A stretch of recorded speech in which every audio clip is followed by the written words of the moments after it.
গণতন্ত্রের পাশাপাশি নতুন একটি তন্ত্র এখন বাংলাদেশে আবিষ্কার হয়েছে, ওটার নাম হলো অ্যারিস্টোক্রেসি, আভিজাততন্ত্র। গণতন্ত্র কাকে বলে? গণ মানে জন, তন্ত্র মানে আইন, জনগণের রচিত আইনকে বলা হয় গণতন্ত্র, যেটা শরীয়তের ভাষায় সুস্পষ্ট একটি কুফরি মতবাদ ছাড়া আর কিছু নয়। কিভাবে? আমি আপনাদেরকে একটা প্রশ্ন করি, একটু বড় গলায় আওয়াজ দিবেন, যে জমিনটার মধ্যে আপনারা বসে আছেন, এই জমিনের মালিক কে? কথা বলে না, কে? আর জমিনের মধ্যে যারা বসবাস করে তাদের মালিক কে? তো জমিন আল্লাহর, জমিনের মধ্যে যারা বসবাস করে তারাও আল্লাহর। সেই জমিনের মধ্যে মানুষের আইন চলবে না আল্লাহর আইন চলবে? কার আইন চলবে? অথচ আজকে আমরা মানছি মানুষ হয়ে মানুষের আইন। বলেন নাউযুবিল্লাহ। আসসালামু আলাইকুম ওয়া রাহমাতুল্লাহি ওয়া বারাকাতুহু। ইন্নাল হামদালিল্লাহি নাহমাদুহু ওয়া নাস্তাঈনুহু ওয়া নাস্তাগফিরুহু ওয়া নু'মিনু বিহি ওয়া নাতাওয়াক্কালু আলাইহি وَنَعُوذُ بِاللَّهِ مِنْ شُرُورِ أَنفُسِنَا وَمِنْ سَيِّئَاتِ أَعْمَالِنَا مَنْ يَهْدِهِ اللَّهُ فَلَا مُضِلَّ لَهُ وَمَنْ يُضْلِلْهُ فَلَا هَادِيَ لَهُ ونشهد أن لا إله إلا الله الحي القيوم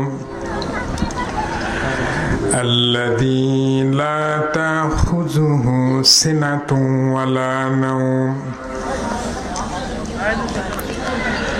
ونشهد أن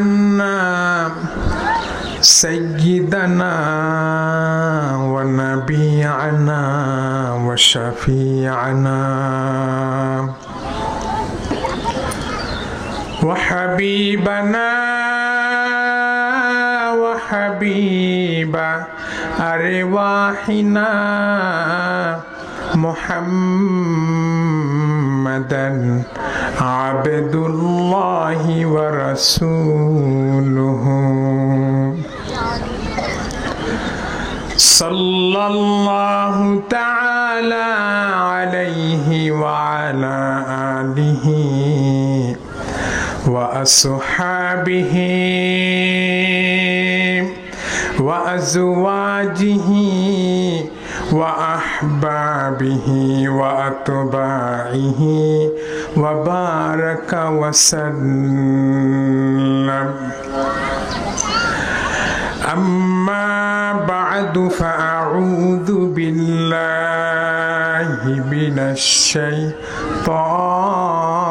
الرجيم. بسم الله الرحمن الرحيم. الذين آمنوا وتطمئن قلوبهم بذكر الله على بذكر الله تطمئن القلوب. صدق الله العظيم وصدق رسوله النبي الكريم ونحن على ذلك من الشاهدين والشاكرين والحمد لله رب العالمين. إن الله وملائكته يصلون على النبي يا أيها الذين آمنوا সাল্লু আলাইহি ওয়া সাল্লিমু তাসলিমা আল্লাহুম্মা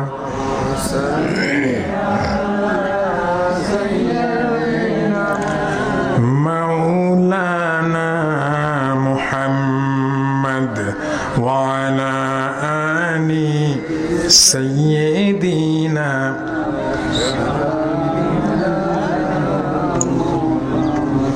জবান খুলে পড়ুন আল্লাহুম্মা সাল্লি আলা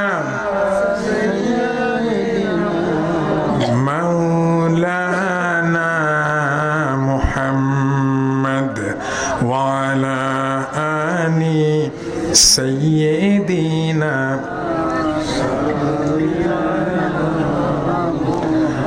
বালাগাল উলা বিকামালিহি كشف الدجى بجماله حسنت جميع خصاله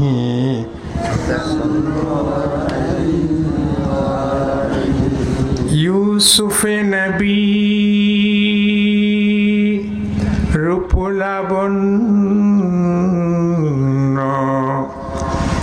ঈসা নবীর দমে ইশক আরে মুসা নবীর হাতের লাঠি জয় করেছেন বিশ্ববুকে বালাগাল উলা বিকামালিহি كشف الدجى بجماله حسنت جميع خصاله صلوا عليه তাইফের ময়দানে নবীজির দেহে পাথরের আঘাতে রক্ত বহে চোখের পানি ছেড়ে নবী দোয়া করে জাহেল আরব যেন কবুল করে বালাগাল উলা বিকামালিহি كشف الدجى بجماله حسنت جميع خصاله صلوا عليه معزز محترم واجب الاحترام صدري ومجلس হাজারাতে উলামায়ে কেরাম তুলাবায়ে ইজহাম অত্র এলাকার বিভিন্ন প্রান্ত থেকে আগত আমার দিনদার ইমানদার মুসলমান ভাই ও বন্ধুগণ, আপনাদের সকলকে আমি আমার অন্তরের অন্তরস্থল থেকে জ্ঞাপন করছি মোবারক সবটুকুন শুকরিয়া আল্লাহ পাক সুবহানাহু ওয়া তাআলার জন্য, যিনি আজকের এ মুতাবাররক বরকতপূর্ণ মাহফিলে আমাদেরকে আসার ও বসার তৌফিক ভিক্ষা দান করেছেন। সেজন্য আসুন আমরা সবাই মিলে একবার অবনত চিত্তে আনুগত্যের মস্তক নত করে সকল প্রকার জড়তা, দুর্বলতা, হীনমন্যতা ফেলে দিয়ে ঈমানের বলে বলিয়ান ও তেজিয়ান হয়ে ঈমান আফরোজ কণ্ঠে আমরা সবাই একবার দীপ্ত কণ্ঠে পড়ছি আলহামদুলিল্লাহ। একটা আওয়াজ করে পড়ি আলহামদুলিল্লাহ।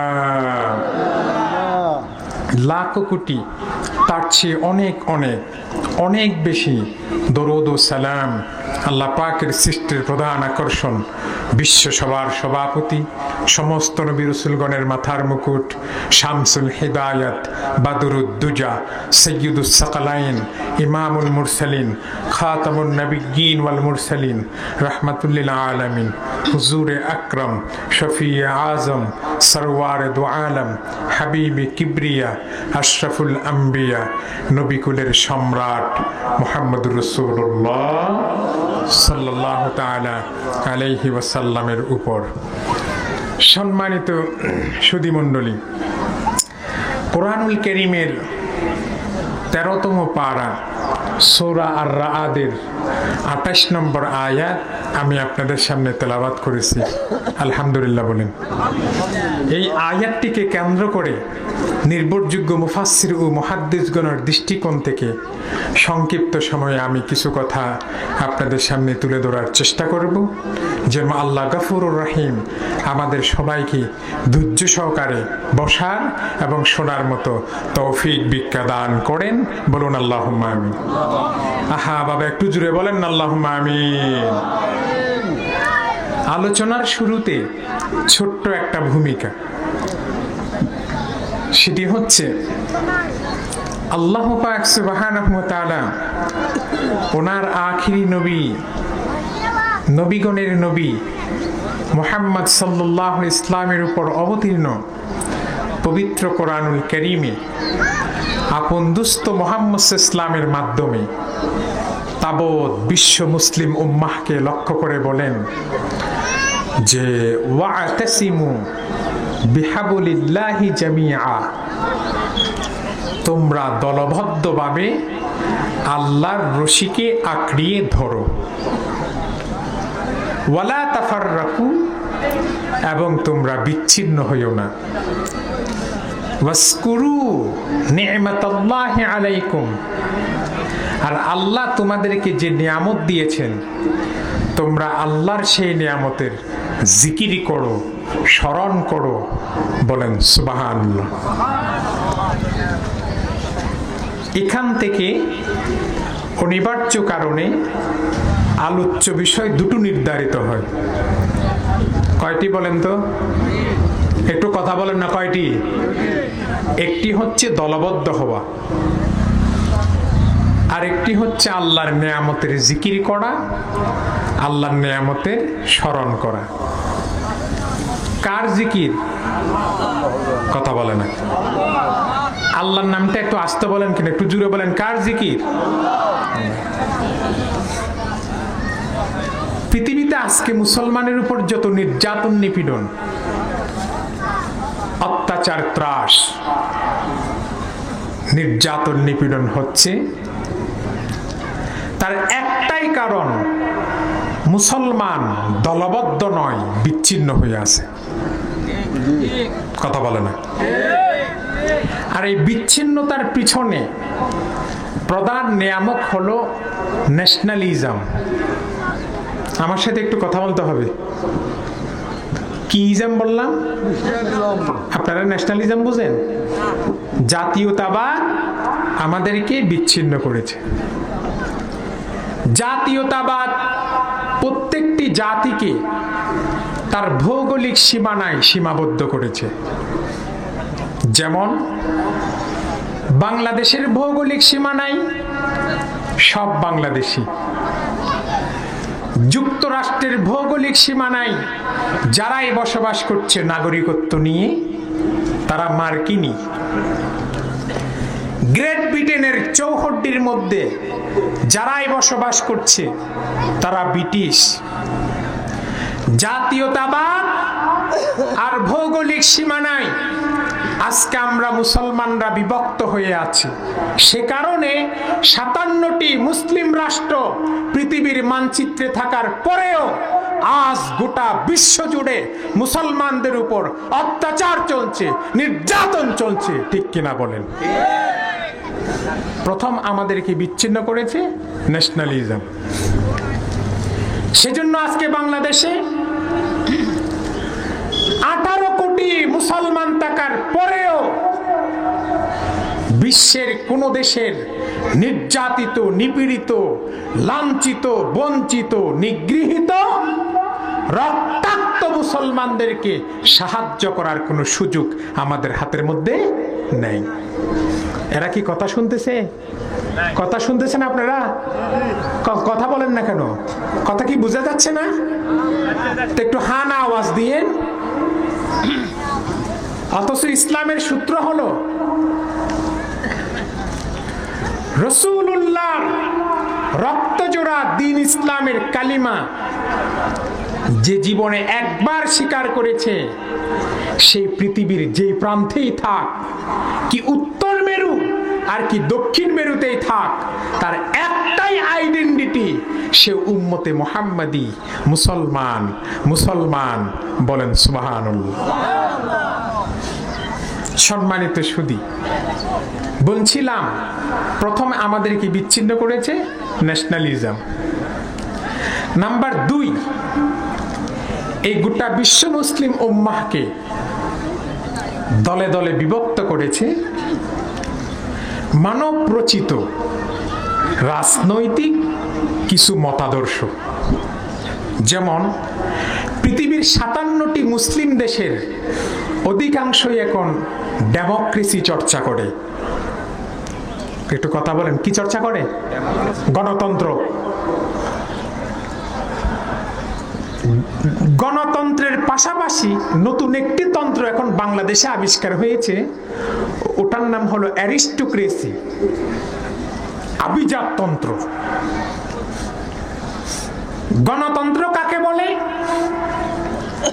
গণ মানে জন, তন্ত্র মানে আইন। জনগণের রচিত আইনকে বলা হয় গণতন্ত্র, যেটা শরীয়তের ভাষায় সুস্পষ্ট একটি কুফরি মতবাদ ছাড়া আর কিছু নয়। কিভাবে? আমি আপনাদেরকে একটা প্রশ্ন করি, একটু বড় গলায় আওয়াজ দিবেন। যে জমিনটার মধ্যে আপনারা বসে আছেন, এই জমিনের মালিক কে?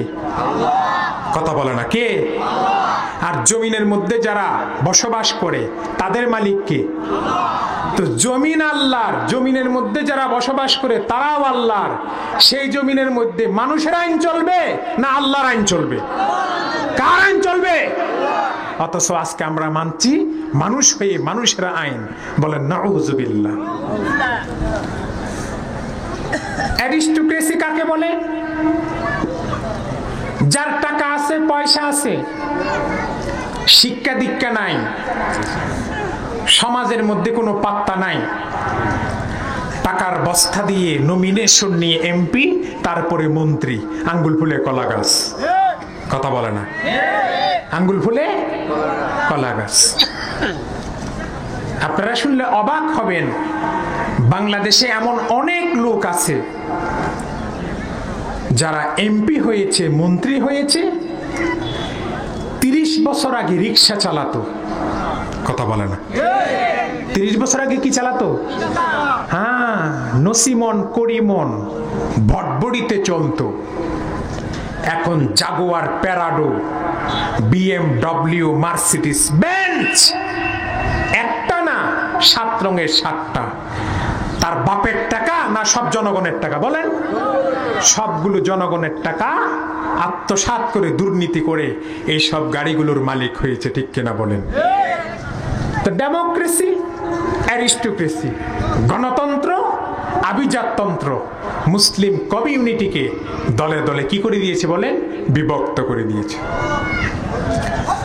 যেমন দেখেন, এই যে ফিলিস্তিনের মুসলমানদের উপর অত্যাচার চলতেছে, এই অত্যাচার, নির্যাতন, নিপীড়নের বিপক্ষে আমাদের বাংলাদেশ সরকার সোচ্চার। ডক্টর ইউনূস সোচ্চার। সে জাতিসংঘের মধ্যে, অধিবেশনের মধ্যে ফিলিস্তিনের মুসলমানদের পক্ষে বক্তব্য দিয়েছে। কিন্তু বক্তব্য দিলে কি হবে?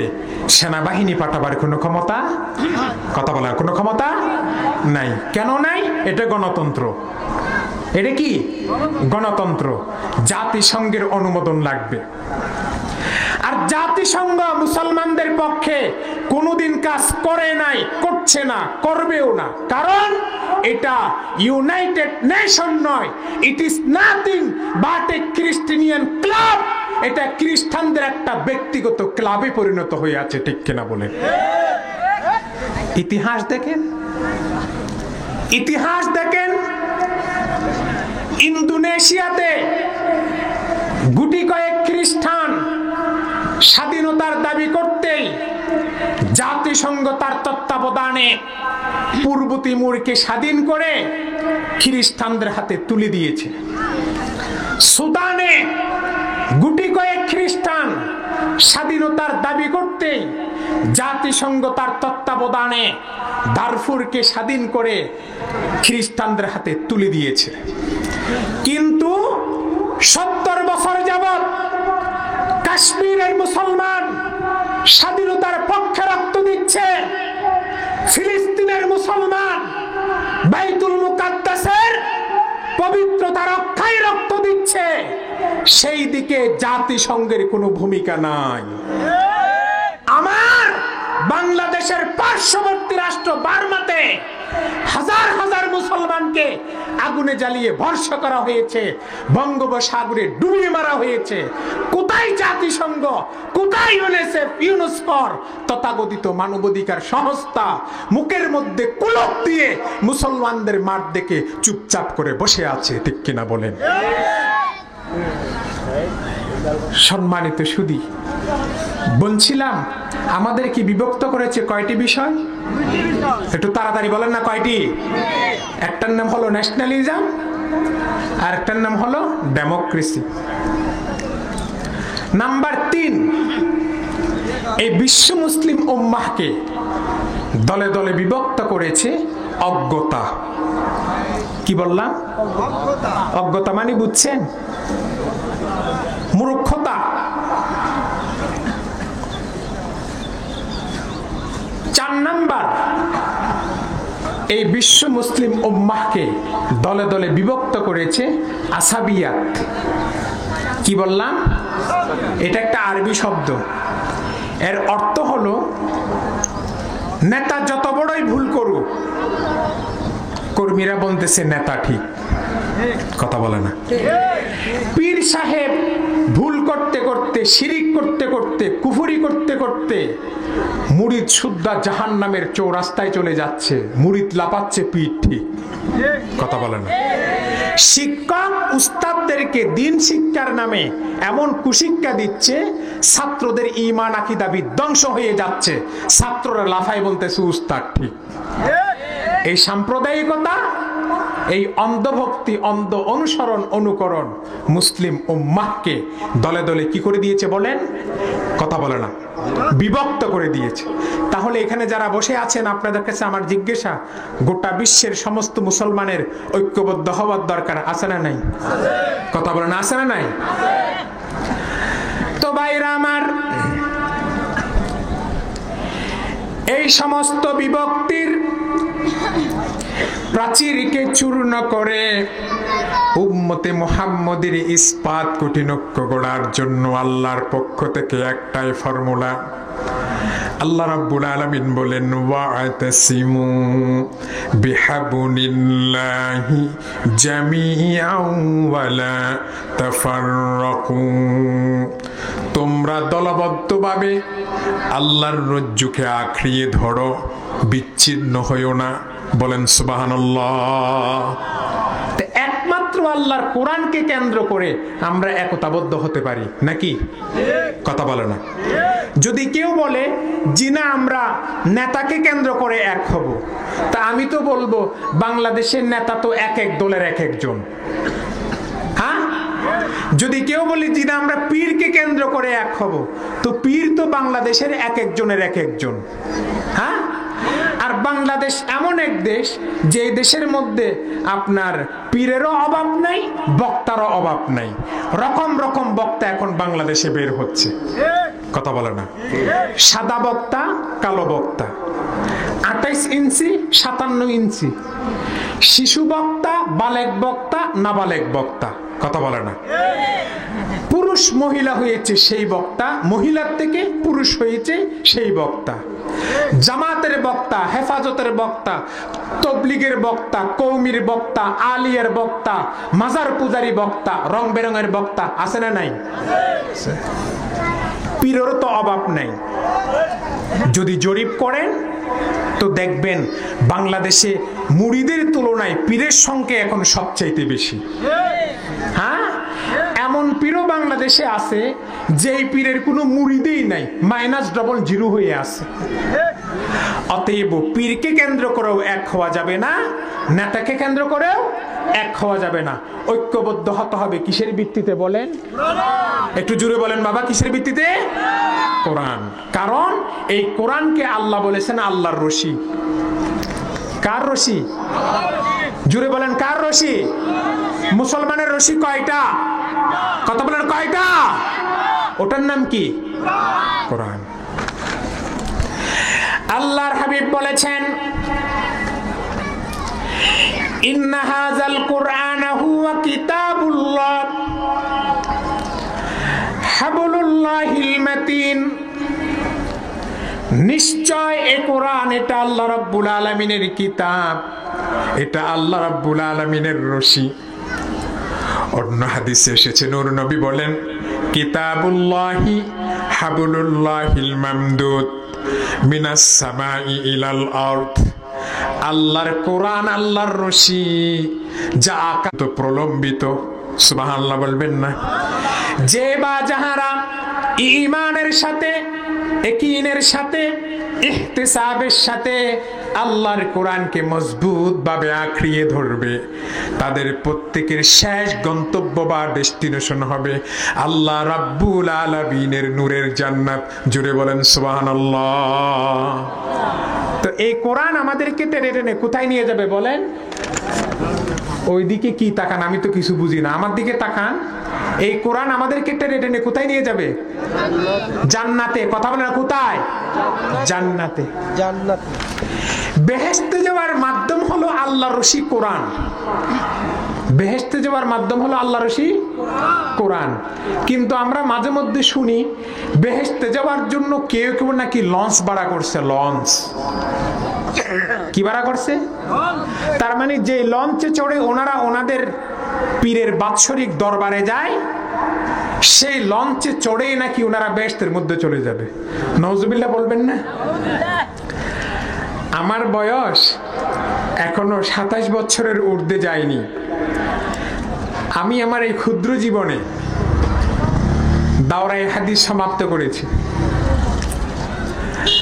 18 থেকে 19টা তাফসীরের কিতাব পড়েছি, 11টা ফিকহের কিতাব পড়েছি।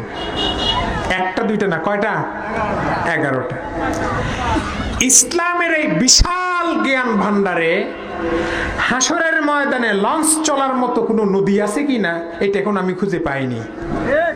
আপনারা পাইছেন? কথা বলার পাইছেন?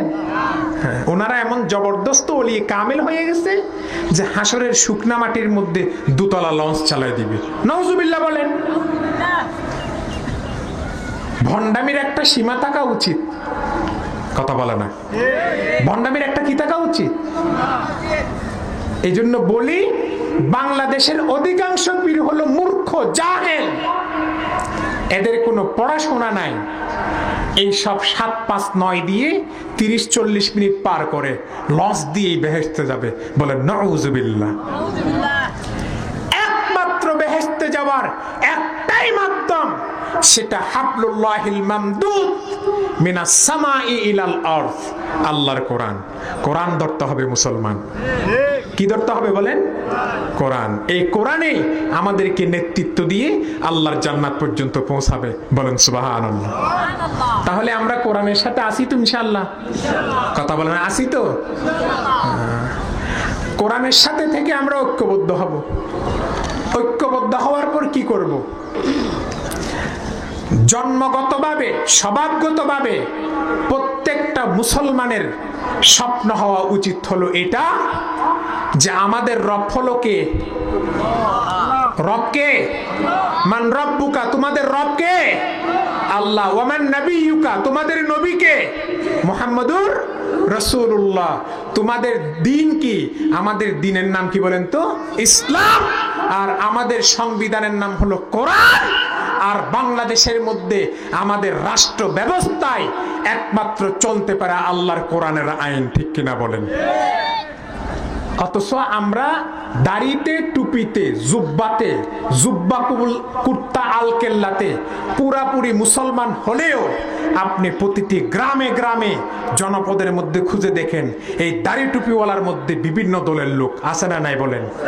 কেউ ন্যাশনালিজমে বিশ্বাসী, কেউ সোশ্যালিজমে বিশ্বাসী, কেউ কমিউনিজমে বিশ্বাসী, কেউ ডেমোক্রেসিতে বিশ্বাসী, কেউ পুঁজিবাদে বিশ্বাসী। মানব প্রচিত তন্ত্রে মন্ত্রে বিশ্বাসী হয়ে দাড়ি টুপি থাকলেও আদৌ কি সত্যিকারের কোরআনের ব্যবস্থা আমরা চাই? কথা বলে চাই? সবাই চায় না। তো এদেরকে মুসলমান বলা হয় না মুনাফিক বলা হয় বলেন? দাড়িতে মুসলমান, কিন্তু সে কথা চায় না যে আল্লাহর জমিনের মধ্যে আল্লাহর দিন কায়েম হোক, রাষ্ট্রীয়ভাবে আল্লাহর কোরআন ক্ষমতায় যাক, এটা সেও কি বলেন তো চায় না। বলেন সে দাড়িতে টুপিতে মুসলমান হলেও আদৌ আল্লাহর কোরআনের সংজ্ঞায় সে মুসলমান হতে পারেনি। আল্লাহ যেন ওই রকম মুনাফিক থেকে আমাদেরকে হেফাজত করুন, বলুন আমিন। জুড়ে বলেন আল্লাহুম্মা আমিন। এই সমস্ত কথাগুলো বলার কারণে আজকে আমরা কিছু মানুষের কাছে কালার হয়ে যাচ্ছি, ঠিক না? অথচ বুকারা বুঝে না। আমি উদাহরণ দিই, কত সুন্দর সুন্দর দেখেন। আপনার ছোট একটা বাচ্চা, দুধের বাচ্চা, কিসের বাচ্চা বলেন? দুধের বাচ্চা। কোলের মধ্যে মা ওই দুধের বাচ্চাকে দোলনার মধ্যে রাখছে, দোলনাতে রেখে ওই মা ক্লিনিকে চাকরি করে। তো ক্লিনিকে চলে গেছে, যাওয়ার সময় তার বোনকে বলে গেছে যে আমার দুধের বাচ্চা ঘুম থেকে উঠলে প্রচন্ড কান্নাকাটি করবে, আমার বাচ্চা যখন ঘুম থেকে উঠবে তার কান্না থামাবার জন্য সর্বপ্রথম তুমি খালার কুল আমার বাচ্চাটাকে কুলের মধ্যে নিবা, তাও যদি না থামে কান্না ফুফুর কুলের মধ্যে দিবা, তাও যদি না থামে কান্না মামার কুলে দিবা, তাও যদি না থামে তার কান্না তাহলে ফুফার কুলে দিবা। এখন মা তো হসপিটালে চলে গেছে, এখন দুধের বাচ্চা ঘুম থেকে উঠে হুয়া হুয়া করে কাঁদছে। কার জন্য কাঁদতেছে? কথা বলে না, কার জন্য? মায়ের জন্য। এখন মা তো হসপিটালে, তখন এই বাচ্চার কান্নাকে থামাবার জন্য ওই বাচ্চাকে কিছুক্ষণ খালাই কুলে নেয়। যখন খালাই কুলে নিল কান্নার আওয়াজ আরো বাড়তেছে, এর কান্না থামাবার জন্য তখন ফুফুর কুলে দেওয়া হলো, কান্নার আওয়াজ আরো বাড়তেছে, মামার কুলে দেওয়া হলো, আরো কান্নার আওয়াজ বাড়তেছে। এইভাবে এক একজনের কুলের মধ্যে তাকে বাচ্চাটাকে নেওয়া হচ্ছে, দেওয়া হচ্ছে। তার কান্না কেউ থামাবার পারছে না, কারণ কান্না থামাবে কিভাবে বলেন? এই কান্নার উসিলাই, এই কান্নার দ্বারা সে কি খালার কুলে যেতে চাচ্ছে না মায়ের কুলে? ফুফুর কুলে যেতে চাচ্ছে না মায়ের কুলে? কথা বলে না, কার কুলে? সে বলতেছে আমাকে খালার কুল দিলে হয় আমি শান্তি পাবো না, আমাকে ফুফুর কুল দিলে আমি শান্তি পাবো না, মামার কুলে দিলে আমাকে শান্তি পাবো না। আমার মা কোথায় আছে? তুমি আমার মাকে এনে দাও। আমার মায়ের কুলে যতক্ষণ পর্যন্ত আমি যাব না ততক্ষণ পর্যন্ত আমার কান্না থামবে না, আমার ভিতরে শান্তি আসবে না। আল্লাহকে সাক্ষী করে বলেন আপনারা, স্বাধীনতার পর থেকে আজ অবধি পর্যন্ত বাংলাদেশের রাষ্ট্রীয় ক্ষমতায় যাদেরকে ভোটের মাধ্যমে নির্বাচিত করে রাষ্ট্রের অভিভাবক বানিয়েছেন, তারা কি আপনাদের কাউকে দেশের মধ্যে শান্তি দিতে পেরেছে? শান্তি দিতে পেরেছে? কেউ শান্তি দিতে পারে নাই। সবাই দুর্নীতি, চোর, বাটপার, লুটপাট করে দেশটাকে খেয়ে দিয়েছে, ঠিক কিনা বলেন? অতএব আগামীতে যদি আপনারা দেশের মানুষ স্বস্তি শান্তি ফিরে পেতে চান, ওই খালার কুলেও যায়েন না, মামার কুলেও যায়েন না। জাতীয়তাবাদ, ন্যাশনালিজম, কমিউনিজম, ডেমোক্রেসি, অ্যারিস্টোক্রেসি, পুঁজিবাদ, সমাজবাদ, মানব প্রচিত কোনো মতাদর্শের লোকদেরকে আপনারা ভোট দিবেন না। একমাত্র আল্লাহর কোরআন নিয়ে যারাই আপনাদের সামনে আসবে তাদেরকে ব্যালটের মাধ্যমে জাতীয় সংসদের মধ্যে পাঠাতে হবে, ঠিক কিনা বলেন? যদি আমরা পাঠাতে পারি তাহলে আল্লাহর কোরআনের বিধান অনুযায়ী সমাজ এবং রাষ্ট্র পরিচালনায় তখনই আপনাদের আমাদের শান্তি আসা সম্ভব, ঠিক কিনা বলেন? কথা ঠিক কিনা বলেন? আপনারা যে আওয়াজ দিচ্ছেন না, আপনাদের আওয়াজেই বলা যাচ্ছে আপনাদের ভিতর কিছুটা মুনাফিকি আছে, মানে এখানে অন্য দলের লোক আছে, ঠিক কিনা বলেন? ঠিক কিনা বলেন? আমরা কি কোরআনের আইন চাই? আমরা কি কোরআনের আইন চাই? কারা কারা চাই দুই হাত উঁচু করে দেখাতে হবে। আল্লাহ আমাদের হাতগুলাকে কোরআনের জন্য কবুল করুন, বলুন আমিন। ছোট্ট আরেকটা উদাহরণ দেই, তাহলে আরো সহজে বুঝতে পারবেন। ধরেন একটা বাস, একটা কি সবাই বলেন, একটা কি বাস। সেই বাসের মধ্যে সিট হলো 40টা। কয়টা? তাড়াতাড়ি বলেন না, কয়টা? 40টা। এই প্রথম 10 সিটের মধ্যে বসছে বাংলাদেশের সেরা 10 জন সালে আহমদ তাকরিবের মতো কোরআনের হাফেজ, বিশ্ব সেরা 10 জন কোরআনের হাফেজ প্রথম 10 সিটের মধ্যে। এর পিছনের 10 সিটের মধ্যে বসতে হলো আপনার চরমোনাইয়ের পীরের মতো একেবারে বড় বড় বাংলাদেশের 10 জন পীর সাহেব। তাহলে সিট কয়টা গেল? কথা বলেন না, কয়টা? এই পাশের 10 সিটের মধ্যে প্রথম 10 সিটের মধ্যে বসছে বাইতুল মুকাররমের খতিবের মতো 10 জন বড় বড় খতিব, পিছনের 10 সিটের মধ্যে বসছে একেবারে জামিল মাদ্রাসার মতো বড় বড় 10 জন মুহাদ্দিস। তাহলে সিট কয়টা হলো? কথা বলে না। যাত্রী কয়জন হলো? 40 জন। এই 40টা সিটের মধ্যে 40 জন যাত্রী যে আপনি তুললেন, এই যাত্রীগুলা কি সবচেয়ে 420 ভণ্ড না সবচেয়ে বড় আল্লাহওয়ালা? বলেন, সবচেয়ে বড় আল্লাহওয়ালা। এখন এই সবচেয়ে বড় আল্লাহওয়ালা যাত্রী বিশিষ্ট এই গাড়িটা বগুড়ার থেকে যখন ঢাকায় যাবে, আর সেই গাড়ির যদি একজন চালক নিযুক্ত করা হয় বগুড়ার হাড্ডিপট্টি কিংবা মহস্থানের একজন মদখোর মাতালকে, মদখোর মাতালকে, তাহলে এই আল্লাহওয়ালা বিশিষ্ট যাত্রী বিশিষ্ট এই গাড়ি বগুড়ার থেকে ঢাকায় সুস্থভাবে পৌঁছাতে পারবে? হয় বিলের মধ্যে চলে যাবে, না হয় খালের মধ্যে চলে যাবে। কথা বলে না। হয় বিলে, না হয় খালে।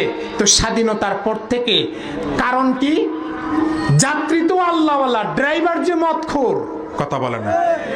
যাত্রী তো আল্লাহওয়ালা, ড্রাইভার যে মদখোর। স্বাধীনতার পর থেকে আজ অবধি পর্যন্ত যাদেরকে আমরা রাষ্ট্রের ড্রাইভারের দায়িত্ব দিয়েছি, এরা কেউ ভারতের দালাল, কেউ আমেরিকার দালাল। কেউ ভারতের দালাল, কেউ আমেরিকার দালাল। কেউ ভারতের প্রেসক্রিপশনে রাষ্ট্র চালায়, আর কেউ আমেরিকার প্রেসক্রিপশনে রাষ্ট্র চালায়। ঠিক কিনা বলেন? এই জন্য এদের কাজ কারবার ঘুরে ফিরে ভারতের দিকে যায়, আবার কারো করে আমেরিকার দিকে যায়। ঠিক কিনা বলেন না? আমেরিকার বেগম পাড়ায় তাদের আলিশান বাড়ি গাড়ি আছে, আবার ভারতের মধ্যে আছে না নাই? বলেন। সত্যিকারের দেশপ্রেমিক হলো ইসলামপন্থী যারা, কোরআনপন্থী যারা। ঠিক কিনা বলেন? যারা নির্যাতন নিপীড়ন ফাঁসির মঞ্চে থেকেও দেশের মায়া মমতা, দেশের জনগণের মায়া মমতা ভুলতে পারেনি, ফাঁসির কাস্তে দিয়েছে কিন্তু দেশ ছেড়ে পালিয়ে যায়নি, তাই হচ্ছে সত্যিকারের দেশপ্রেমিক। ঠিক কিনা বলেন? অতএব আগামীতে এই সমস্ত পরীক্ষিত সৈনিকদেরকে আমরা নির্বাচিত করতে চাই। রাজি আছি তো ইনশাআল্লাহ? রাজি আছি তো ইনশাআল্লাহ? দেখি আল্লাহর কোরআনকে সমর্থন করার জন্য, কোরআনের কর্মীদেরকে সমর্থন করার জন্য আগামীতে কারা কারা আমরা সমর্থন করতে রাজি? 2 হাত উঁচু করে দেখায়। আল্লাহ আমাদের 2 হাতকে কবুল করেন, বলুন আমিন। একটু দুরূদ শরীফ পড়েন। আল্লাহুম্মা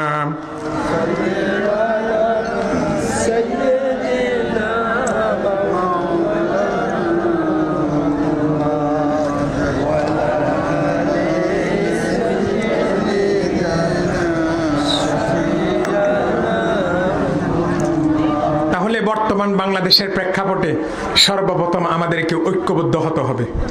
কি হতে হবে বলেন? ঐক্যবদ্ধ হতে হবে। না হলে পরাজিত শক্তি যারা আছে তারা আমাদেরকে, তারা যদি কোমর সোজা করে দাঁড়াতে পারে, আবার আমাদেরকে গিলে খাবার চেষ্টা করবে। ঠিক কিনা বলেন? অতএব তাদেরকে কোমর সোজা করে দাঁড়াতে তো দেওয়া হবেই না। আর আপনারা যেভাবে নীরবতা পালন করতেছেন, এইভাবে যদি থাকেন, আপনাদেরকে আমার মনে হচ্ছে আবার গিলে খাবে। আপনাদের কোনো হা হু নাই, একদম ঠান্ডা হয়ে গেছেন আপনারা। আমি বিভিন্ন জায়গার মধ্যে একটা উদাহরণ দিয়ে থাকি। সেই উদাহরণটা হলো, কাঁচামরিচ চিনেন কি? কথা বলে না।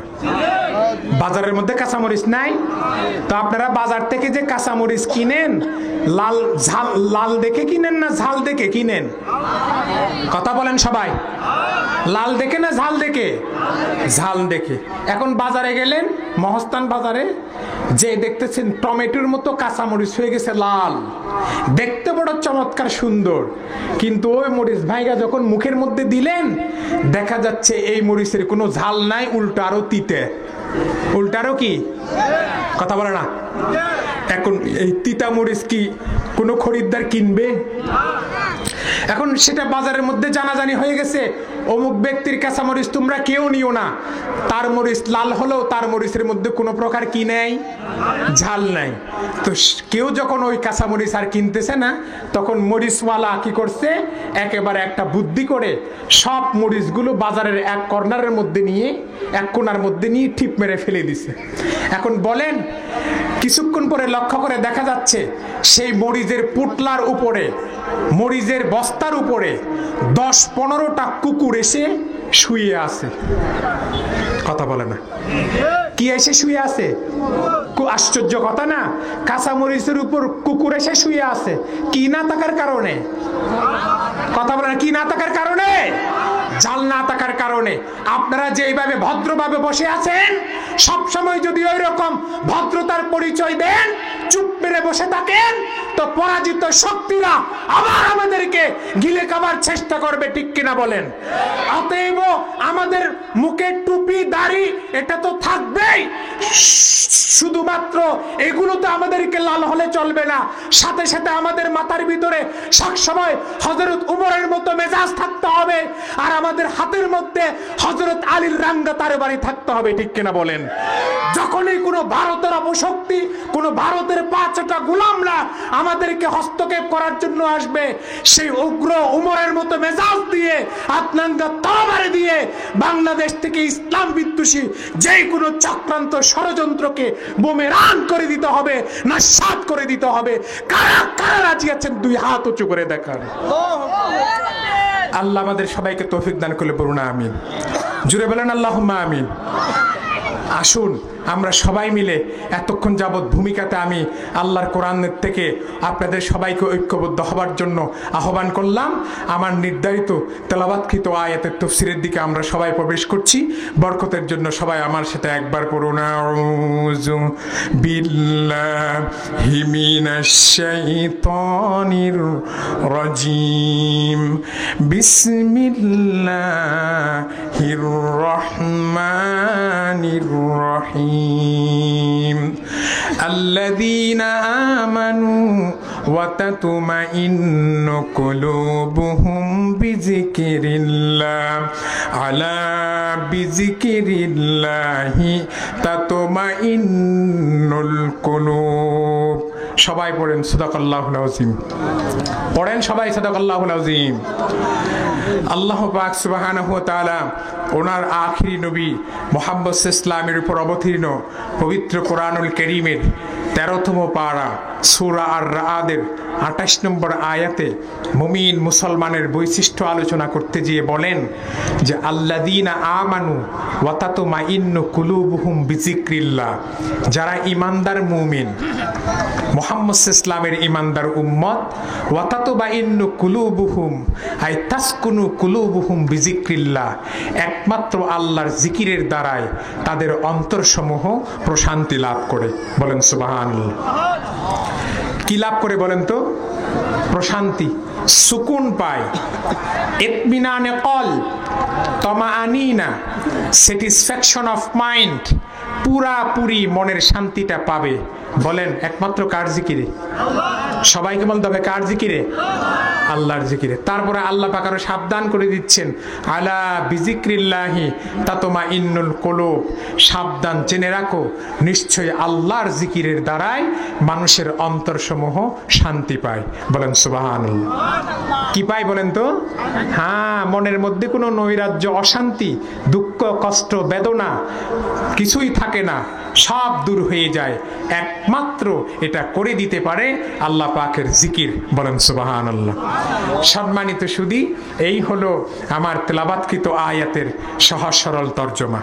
এখন আমি এই আয়াতটিকে কেন্দ্র করে নির্ভরযোগ্য মুফাসসির ও মুহাদ্দিসগণের দৃষ্টিকোণ থেকে কিছু ব্যাখ্যা বিশ্লেষণ আপনাদের সামনে তুলে ধরছি। মানুষের জীবনে দুটো জিনিসের দরকার, একটু তাড়াতাড়ি বলেন কয়টি? একটা জিনিসের নাম হলো স্বস্তি, আর একটা জিনিসের নাম হলো শান্তি। বলেন আমার সাথে, একটা জিনিসের নাম স্বস্তি, আর একটা জিনিসের নাম শান্তি। পৃথিবীতে যত মানুষ যা কিছুই করছে, ব্যবসা বাণিজ্য, চাকরি, দুনিয়াদারি, বলেন এই সব কিছুর মূলে চাই কি? কথা বলে না। স্বস্তি চাই, তারপরে শান্তি চাই। স্বস্তির সম্পর্ক হলো দেহের সাথে, আর শান্তির সম্পর্ক হলো মনের সাথে।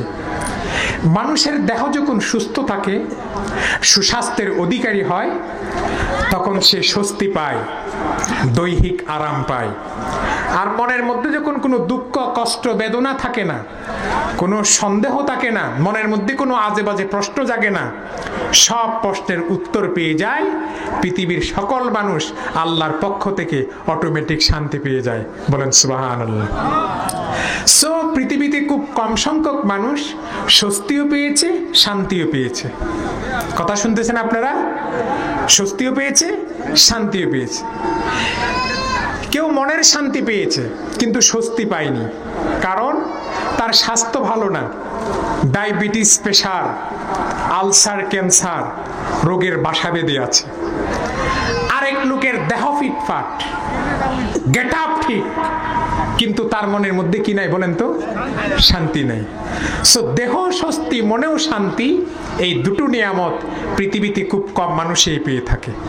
এটা আমার কথা না, রাসূলুল্লাহর হাদিস, বুখারীতে এসেছে। বলবো? কথা বলে না, বলবো? আল্লাহর হাবিব ইরশাদ করেছেন, নি'মাতানে মাগবুবুনা ফীহিমা কাসীরুম মিনান নাস আস-সিহহাতু ওয়াল ফারাগা। আল্লাহর হাবিব ইরশাদ করেছেন, আল্লাহ তাআলার দুটো নিয়ামত এমন আছে যেই দুটো নিয়ামত থেকে পৃথিবীর অধিকাংশ মানুষ বঞ্চিত। তার মধ্যে একটা হলো সুস্বাস্থ্য, আর একটা হলো অবসারতা। বলেন সুবহানাল্লাহ। সুস্বাস্থ্যের অধিকারী সম্পন্ন মানুষের সংখ্যা পৃথিবীতে খুব কম। এজন্য সুস্বাস্থ্যের অধিকারী হওয়া এটা আল্লাহর পক্ষ থেকে আমাদের জন্য খুব ছোট নিয়ামত না অনেক বড় নিয়ামত? বলেন, অনেক বড় নিয়ামত। আর একটা হলো অবসারতা। অবসারতা বুঝেন? কাজকর্মের পরে একটু বিশ্রামের সুযোগ পাওয়া, নিরিবিলি পরিবেশে আল্লাহকে একটু ডাকা। এই সময়টা সব মানুষ কিন্তু পায় না। পায়? কথা পায়? কোথার থেকে পাবে? কেউ চাকরির পিছনে দৌড়াচ্ছে, কেউ ব্যবসার পিছনে দৌড়াচ্ছে। যে লোকটা 1 কোটি টাকার মালিক, ওর চিন্তা হলো সে কিভাবে 1 মিলিয়ন হবে। যার 1 মিলিয়ন, তার চিন্তা হলো সে কিভাবে 1 বিলিয়ন হবে। যার 1 বিলিয়ন, তার চিন্তা হলো সে কিভাবে 1 ট্রিলিয়ন হবে। এইভাবে অর্থবিত্ত বৈভব আর পৃথিবীর চাকচিক্যের পিছনে সোনার হরিণ ধরার মতো মানুষ ছুটে চলছে। তার বিশ্রামের সুযোগ নেই। স্ত্রী, পরিবার, সন্তানদেরকে ভালোবাসার নিকুর বন্ধনে আটকাবার সুযোগ তার নাই। শুধু কাজ আর কাজ, বিজি আর বিজি। কে বলেছে এটা শান্তি? মানব জীবনে আল্লাহর পক্ষ থেকে এটাও এক ধরনের আযাব, যে নিজেকে সবসময় ব্যস্ত রাখা। কথা বলে না, নিজেকে সবসময় কি রাখা? ব্যস্ত রাখা। তো বলছিলাম, আল্লাহর পক্ষ থেকে দুটো নিয়ামত এমন আছে যে দুটো নিয়ামত থেকে পৃথিবীর অধিকাংশ মানুষ বঞ্চিত। তার মধ্যে একটার নাম হলো সেহত। কি নাম? সবাই বলতেছে কি নাম? সেহত, সুস্বাস্থ্য।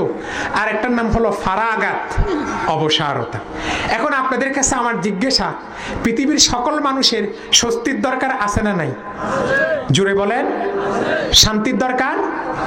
এখন আমাদের জানার বিষয় হলো, পৃথিবীর সকল মানুষ কোন পথে চললে, কোন মতে চললে, কার পথে চললে, কার মতে চললে ইহজাগতিক স্বস্তি ও শান্তি পাবে, পরজাগতিক নাজাত ও মুক্তি পাবে, সেই বিষয়টা আমাদের জানার খুব দরকার। ঠিক না? কথা বলেন, ঠিক না? আমি তা ধারাবাহিকভাবে আপনাদেরকে বুঝাবার চেষ্টা করছি। ভাইরা আমার, শুধুমাত্র কোরআন সুন্নাহর একনিষ্ঠ অনুসরণের মাধ্যমে পৃথিবীর সকল মানুষ স্বস্তি পেতে পারে আর মনের মধ্যে শান্তি পেতে পারে। আল্লাহর নূর নবী মুহাম্মদ, পড়েন না, সাল্লাল্লাহু আলাইহি ওয়াসাল্লাম ১৫০০ বছর আগে যেই দস্তুরে নিজাম, রুটিন অফ লাইফ, মানুষ কিভাবে খাবে, কিভাবে ঘুমাবে, চলবে, ফিরবে, এই যা আদর্শ রেখে গিয়েছেন, রাসূলুল্লাহর রেখে যাওয়া সেই সুন্নাত আর আদর্শ পালনের মাধ্যমেই পৃথিবীর সকল মানুষ স্বস্তি পেতে পারে আর মনের মধ্যে শান্তি পেতে পারে। আজ ইউরোপ, আমেরিকা, ফার্স্ট ওয়ার্ল্ডের মানুষগুলো তাদের লাইফস্টাইলের ক্ষেত্রে দেখেন, তারাও আজকে, যদিও বা তারা কোরআন হাদিসকে বিশ্বাস করে না, কিন্তু আপনি খোঁজ করে দেখেন, তারাও আজকে কোনো না কোনোভাবে রাসূলুল্লাহ রেখে যাওয়া ১৫০০ বছর আগের সেই মহান সুন্নতকে অনুসরণ করছে। সুবহানাল্লাহ। আপনি যদি ইউরোপ, আমেরিকার, ফার্স্ট ওয়ার্ল্ডের রাষ্ট্রগুলো ভ্রমণ করে থাকেন, তো দেখবেন সে দেশের মানুষেরা রাতের খাবার খায় হলো সর্বোচ্চ রাত ৮টায়। কথা বলে না, কয়টায়? খাবারের পর তারা কখনো ঘুমাতে যায় না, হাঁটাহাঁটি করে, দৌড়ায়। যা খেলো তা যখন অ্যাবজর্ব হয়ে যায়, হজম হয়ে যায়, তখন তারা ঘুমাতে যায়। এটা কোথা থেকে পেয়েছে তারা? একমাত্র আমার প্রিয় রসুলের হাদিস থেকে। বলেন সুবহানাল্লাহ। রসুল করিম সাল্লাল্লাহু আলাইহি ইসলামের কঠোর নির্দেশ, খাবারের পর কেউ যেন না ঘুমায়। সেজন্য ইসলামের শিক্ষা হলো এশারের নামাজের পর পরেই খেয়ে ফেলা। কোন নামাজের পর? আর এশারের নামাজের আগে যদি খাবার উপস্থিত হয়, সেই ক্ষেত্রে রাসূলুল্লাহর নির্দেশ হচ্ছে ইযা জাআল ইশা ওয়াল আশা ফাবাতাউ বিল আশা। বুঝেন নাই? আমরা যে রাতের বেলায় খাবার খাই, ওই রাতের বেলার খাবারকে আরবিতে বলা হয় আশা। কথা বলা না, কি বলা হয়? সবাই বলেন, কি বলা হয়? আশা। ইমাম সাহেবের পিছনে যে রাতের বেলায় 4 রাকাত নামাজ পড়েন, ওই নামাজটার নাম কি? না, আমি কথা বলতে পারতেছি না। খাবারের নাম কি? আশা। সবাই বলেন, খাবারের নাম কি? নামাজের নাম কি? এশা। হুজুর বলেছেন এশা আর আশা দুইটাই যদি একসাথে উপস্থিত হয়, সেই ক্ষেত্রে তুমি আগে রাতের আশাটা খেয়ে নাও, তারপরে স্বস্তির সাথে এশারের নামাজটা পড়ে নাও। সুবহানাল্লাহ বলবেন না? এরপরে রাসূল করিম সাল্লাল্লাহু আলাইহি ইসলাম কি করতেন? তিনি খাবারের পরে কখনো ঘুমাতেন না, হাঁটাহাঁটি করতেন। অনেক সময় তিনি মা আয়েশাকে নিয়ে দৌড়াতেন। মেডিকেল সায়েন্স বলেছেন মানুষ যখন রাতের খাবারের পর যখন ঘুমিয়ে যায়, তখন তার শরীরের মধ্যে চর্বি জমে যায়, কোলেস্টেরল সৃষ্টি হয়, ব্রেন স্ট্রোক, হার্ট অ্যাটাক এর জন্য মূল দায়ী হয়। শরীর উবড়ে যায়, চেহারার লাবণ্য নষ্ট হয়ে যায়, অসংখ্য রোগ ও বিমার সৃষ্টি হয়। আজ ইউরোপ, আমেরিকা, ফার্স্ট ওয়ার্ল্ডের রাষ্ট্রগুলো, সেই রাষ্ট্রের মানুষগুলো তাদের লাইফস্টাইলের ক্ষেত্রে পৃথিবীর মানব রচিত কোনো তন্ত্র মন্ত্র, কোনো ইজমকে তারা মানছে না, কোনো ইজমে তারা শান্তি পাচ্ছে না। সেই জন্য রাসূলুল্লাহর রেখে যাওয়া সেই মহান সুন্নতকে অনুসরণ করছে। বলেন আল্লাহু আকবার। অতএব পৃথিবীর সকল মানুষ যদি পৃথিবীতে স্বস্তি ও শান্তি ফিরে পেতে চায়, তাহলে তাদেরকে ফলো করতে হবে একমাত্র রাসূলুল্লাহর আদর্শ এবং তার সুন্নত। ঠিক কিনা বলেন? কথা বলেন, ঠিক কিনা বলেন? ভাইরা আমার, আল্লাহ রাব্বুল আলামিন মানুষের চিরস্থায়ী শান্তির জন্য কোরআন কারীমের মধ্যে প্রেসক্রিপশন দিয়ে দিলেন, আলা বিজিকিরিল্লাহি তাতমাইন্নুল কুলুব। সাবধান, জেনে রাখো, নিশ্চয় আল্লাহর জিকিরের দ্বারাই মানুষের অন্তর সমূহ শান্তি লাভ করতে পারে। সুবহানাল্লাহ বলবেন না? আশ্চর্য কথা না? সারা জীবন আমরা মোল্লা মৌলবী আর পীর ফকিরের মুখে শুনছি যে জিকির করলে এত নেকি, তত নেকি, এই ফজিলত, সেই ফজিলত, খালি নেকি আর ফজিলতের গাঁঠি দেখাইছে। ঠিক না? কথা বলে ঠিক না? আর আল্লাহ কোরআনে বলতেছে জিকির করলে পৃথিবীর মানুষ কি পাবে? শান্তি পাবে। কথা বলে কি পাবে? তো নেকি পাওয়া এক কথা, সওয়াব পাওয়া এক কথা, শান্তি পাওয়া আরেক কথা। তো কোন ধরনের জিকির করলে পৃথিবীর সকল মানুষ স্বস্তি পাবে, শান্তি পাবে, সেই জিকিরটা জানার দরকার আছে না নাই? জুড়ে বলতে হবে, আছে না নাই? আমরা প্রত্যেক প্রকার জিকিরকে বিশ্বাস করি। ইমাম ফখরুদ্দিন রাজি তাফসিরে কাবীরের মধ্যে লিখেছেন যে কদ কাসাবাল মুহাদ্দিসুন তারিকাতু যিকরি আলা সাবআত আফরুফ। বান্দার জিকির করার পদ্ধতি হলো 7টা। তাড়াতাড়ি বলেন কয়টা? জোরে বলেন কয়টা? 7টা।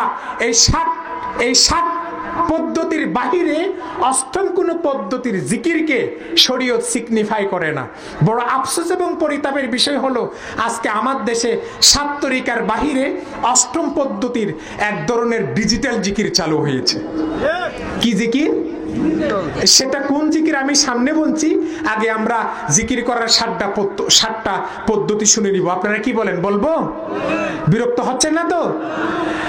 ভাইরা আমার, ইমাম ফখরুদ্দিন রাজি তাফসিরে কাবীরের মধ্যে লিখেন যিকরুল লিসান আত-তালাফফুযু বিকালিমাতিন তাইয়্যিবাতিন ওয়া বিতিলাওয়াতিল কুরআন। মুখের জিকির হলো কোরআনের তেলাওয়াত করা, আল্লাহ আল্লাহ নামের জিকির করা, কিংবা ভালো কোনো কথা কোরআন হাদিস থেকে বলা। এটা কিসের জিকির বলেন তো? সবাই বলেন কিসের? মুখের। জিক্রুর রাস আত-তাফাক্কুরু বিখালকিল্লাহ, মাথার জিকির হলো আল্লাহ রাব্বুল আলামিনের অনুপম সৃষ্টি নিয়ে চিন্তা ভাবনা করে আল্লাহর কুদরতের সামনে নিজের মস্তকটাকে নত করে দেওয়া। সুবহানাল্লাহ বলবেন না? এটা কিসের জিকির? বলেন কিসের? মাথার। জিক্রুল উজনাইন সামাআতুল কুরআন, কোরআনের তেলাওয়াত শোনা, হাদিসের অমীয় বাণীগুলো শোনা, ইলমে দ্বীনের কথাবার্তাগুলো নিজের দুই কান দিয়ে শ্রবণ করা, এটা হলো দুই কানের জিকির। সুবহানাল্লাহ বলবেন না? দেখেন, জিক্রুল আইনাইন, বলেন জিক্রুল আইনাইন। আন-নাজলু ইলা উজুহিল উলামা ওয়াল ফুজালা, আলেম ওলামার চেহারার দিকে মোহাব্বতের নজরে তাকানো, মুহূর্তের মধ্যে আপনার দুই চোখের জিকির হয়ে যায়। কাদের চেহারার দিকে তাকালে? বলেন আলেম, আলেমের তাকি, পরহেজগার আলেমের চেহারার দিকে তাকানো মাত্র আপনার দুই চোখের জিকির হক আদায় হয়ে যাবে। বলেন সুবহানাল্লাহ।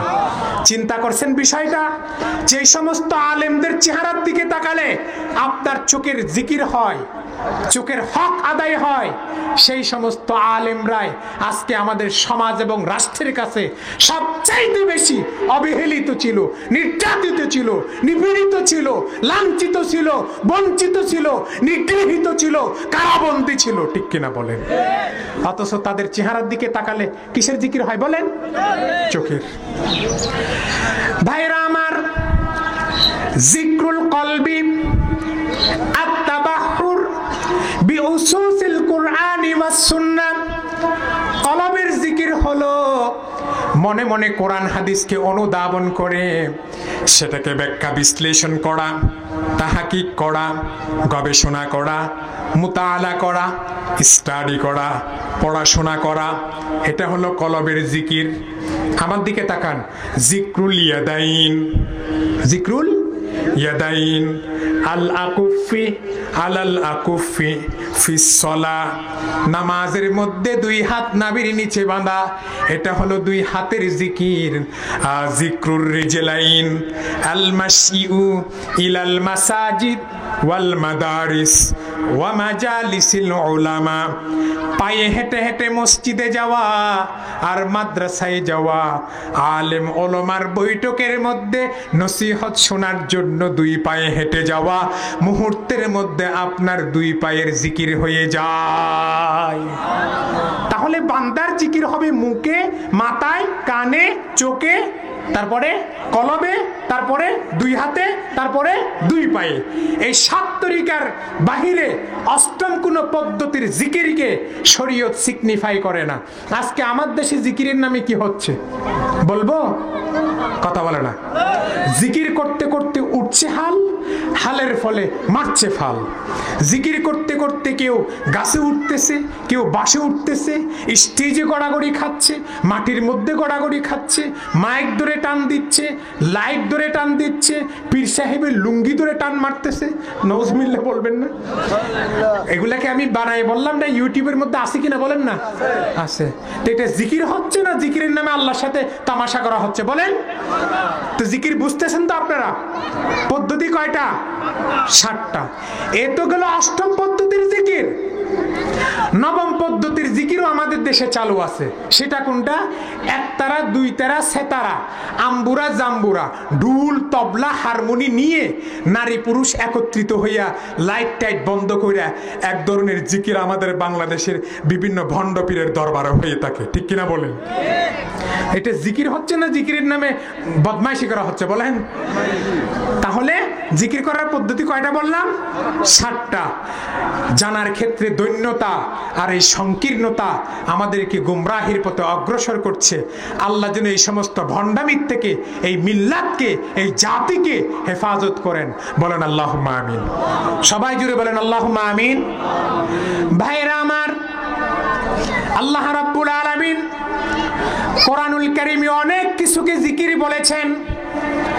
সূরা তাহাতে আল্লাহ পাক সালাতকে বলেছেন ফাসতামি লিমা ইউহা ইন্নানি আনাল্লাহ লা ইলাহা ইল্লা আনা ফা'বুদুনি ওয়া আকিমিস সালাতা লিযিকরি।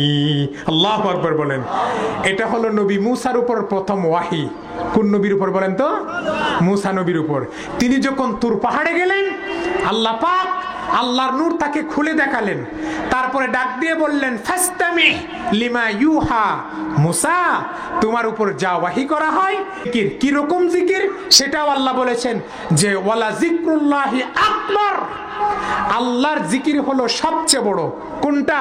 ইয়ানি as-সালাওয়াতিল খামস, 5 ওয়াক্ত নামাজ। বলেন সুবহানাল্লাহ।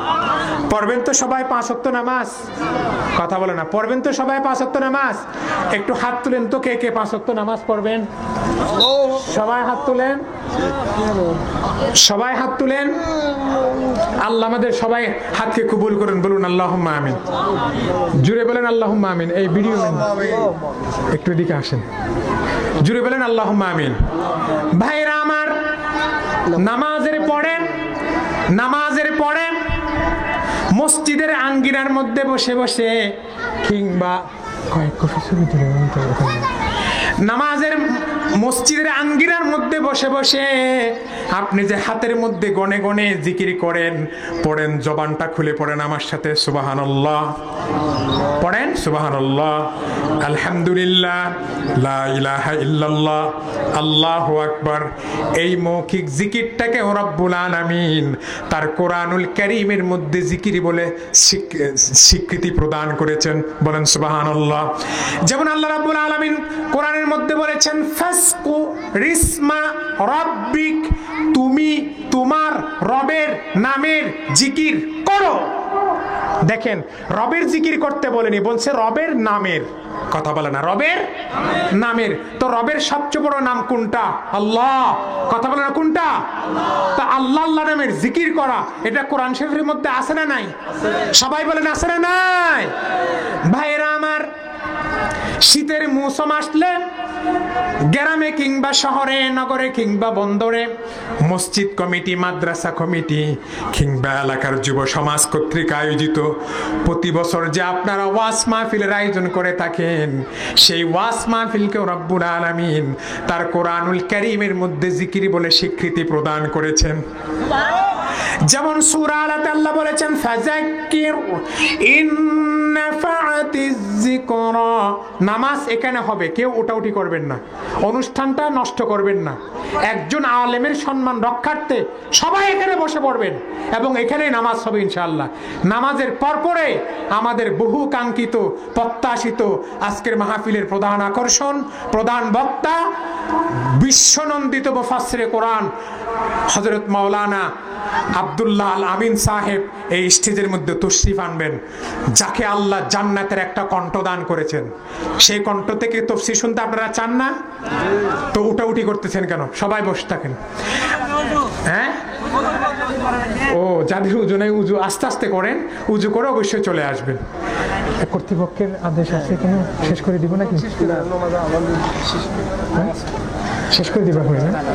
জি, সাদাকাল্লাহুল আযীম ওয়া সাদাকা রাসূলুহুন নবিয়ুল কারীম ওয়া নাহনু আলা যালিকা মিনাশ শাহিদিন ওয়াশ শাকিরিন ওয়াল হামদুলিল্লাহি রাব্বিল আলামিন। সর্বশেষ কথা হলো, নামাজও জিকির, মৌখিক জিকিরটাও জিকির, আর হলো ওয়াজ মাহফিলও জিকির। এই জিকিরের দ্বারাই বেশি বেশি কিছু সওয়াব পাবেন বা নেকি পাবেন, কিন্তু এর দ্বারা স্বস্তি শান্তি আসবে না। শান্তি আসবে, স্বস্তি আসবে একমাত্র কার আইন মানলে? বলেন তো, জুড়ে বলেন। এই কথাটা বুঝাবার জন্য এই লম্বা তাফসীরটা আমাকে করতে হলো। আল্লাহ যেন এই কোরআনের আইন সমাজের সবাইকে মানার মতো এবং রাষ্ট্রীয়ভাবে কোরআনের আইন চালুর মতো আমাদেরকে সৌভাগ্য যেন আল্লাহ আমাদেরকে দান করেন, সহি সমঝ যেন আল্লাহ দান করেন। বলুন আমিন। জুড়ে বলেন আল্লাহুম্মা আমিন। ওয়া আখিরু দাওয়ানা আনিল হামদুলিল্লাহি রাব্বিল আলামিন। আসসালামু আলাইকুম ওয়া রাহমাতুল্লাহি ওয়া বারাকাতুহু।